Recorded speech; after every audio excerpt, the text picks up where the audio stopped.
All right. Hello, everyone. Good morning. I'm Mario Hilario from NBC 10. I want to thank all of you viewers who are joining us now on Facebook, YouTube, and Twitter.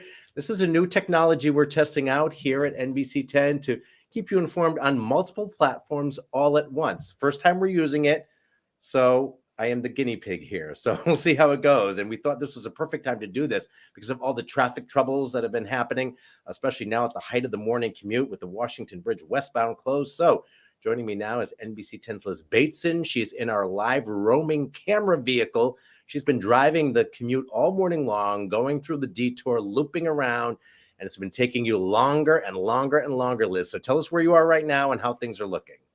Yes, good morning, Mario. Talk about a traffic nightmare. So I've been doing this route all morning long since 4:30. This is my fourth time now doing the route, and it is more than doubled just to get off of the exit. So I'll flip the camera around. Bear with me for a second just to show you where I am. So I am on getting off of exit 2. I just got off 195 westbound, and we're not even moving. We've been at a standstill.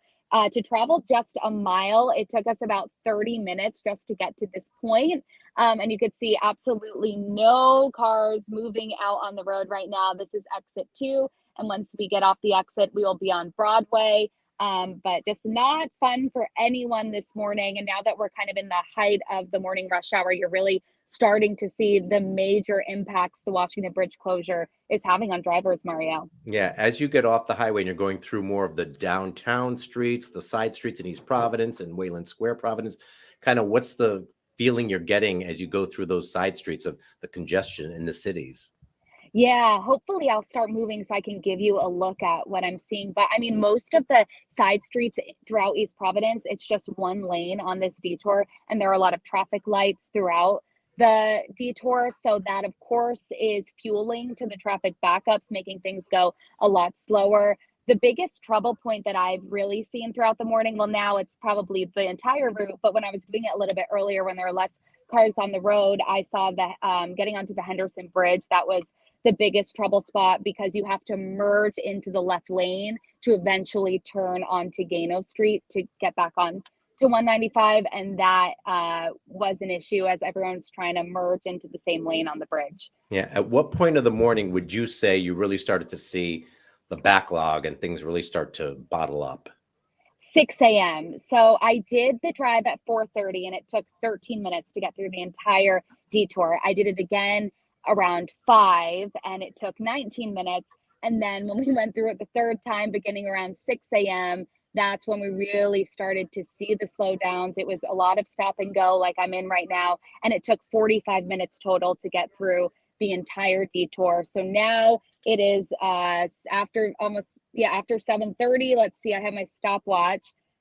I started this about a mile ago and it's almost at 40 minutes. So we've been in this traffic now for longer than it took us to get through the entire detour at 6 o'clock. Unbelievable. Where are you actually getting on 195 to do the detour? Like, where are you getting on 195 West? We're getting on right at Seekonk. Okay, yeah. So you're actually going into Seekonk and then doing that whole drive. So is Yep. it just backed up all the way to the state line? Pretty much, yeah. Yep, exactly. It starts, about a mile out of getting to exit 2, which was not the case earlier this morning. We were able to just get right on to exit or off exit 2 and start the detour, and we didn't really see any backups until the bridge. And then as the morning got on, the backup started earlier and earlier, and now you're seeing it before you even get off the exit back to the state line. Yeah. So I know you've been in the car the whole morning, so you haven't really talked to people per se, like commuters and drivers, but can you almost just from being in the car, can you get a sense of kind of the mood and frustration of everyone being stuck in the traffic? Oh, I can only imagine if you had go to work or to drop your kid off at daycare or just anything that you have to do in the morning. I can just imagine the frustration. I'm doing this for work. I'm getting paid right now to go through the detour, but I'm frustrated just sitting in this traffic. So I can only imagine what everyone else is feeling right now. And it is just a mess. And hopefully it will get figured out sooner rather than later. Yeah, I know. I know we had heard from some people who live on those side streets right where you get off the highway, and they said some of them say they can't even leave their driveways. Are you seeing that? Can you see why it's just so gridlocked with those side streets? Yes. I'll flip. I don't know if you can. I don't know if I can zoom in a little, but you can see some houses along right here. And you can see these cars are just, we still haven't moved since I started this with you. And you can see all these cars piled up through the trees. Um, and so, yeah, unless people are going to be nice and let you out, you're really going to be stuck in your driveway if you live in one of those streets. Unbelievable. Oh, wow. So hopefully you'll get through this sooner rather than I later, Liz. know. And I don't know if you had some coffee or some food with you, but I think I think anyone, some good advice to people, if you know you're going to be heading in this direction, stuck in traffic, make sure you have that coffee and that bagel or breakfast sandwich, plenty of bacon with you to keep you fueled, right? Exactly. Yeah, maybe the bacon will help ease the troubles and the headaches that you're dealing with just sitting in this traffic, because it is not fun. And I really feel for everyone that's just trying to get where they need to be.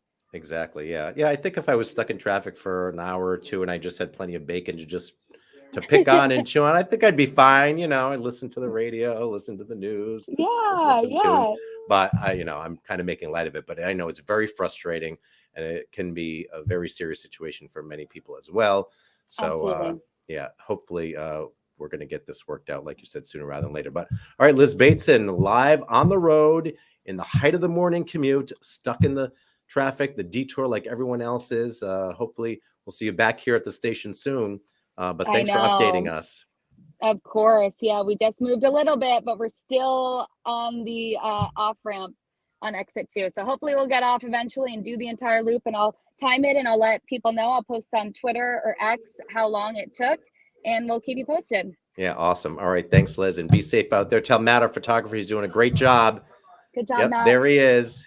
I was joking. He can actually look at the camera because he's not moving. He's not driving. He's just at a standstill. Exactly. It is safe So driving because we're not yes, moving. exactly. All right, Liz and Matt, thank you so much. I want to thank all of you who are tuning in right now on Facebook, YouTube, and Twitter. We'll be using this technology and on these platforms as much as we can in the days, weeks, months ahead to keep you informed, like we try to do each and every day in between our newscast when we're not on air on NBC 10. So we hope this has been informative for you, and we hope it works for you well. And we'll continue to do this as we continue to serve you, our viewers, here on NBC 10. So thanks for joining us. Thanks, Mario.